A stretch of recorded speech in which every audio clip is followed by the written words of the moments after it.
పిన్ని నాకు బయటికి తీసుకెళ్ళు. నేను తీసుకెళ్ళను రా. బయటికి వెళ్ళాక అది కొని ఇది కొని నన్ను ఏడుస్తావు. ప్లీజ్ పిన్ని, నాకు అది కావాలి. అది 20 రూపాయలు, నా దగ్గర అంత డబ్బులు లేవు. 10 రూపాయలు కుర్కురే ప్యాకెట్ కొంటా. అది ఇది ఒకటే.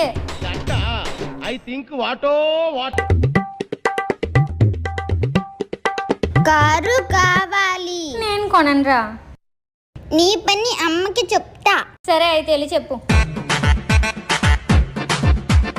దారి తెలియదు కదా. నీకు తెలిసిన దారిలో కుక్కలు ఉంటాయి. రే నీకు కార్ కావాలా? రా రా వెళ్ళరా వెళ్ళరా. దా దా దా దా. రే రే రే ఆగురా ఆగు. పరిగెడుతున్నా బుజ్జి.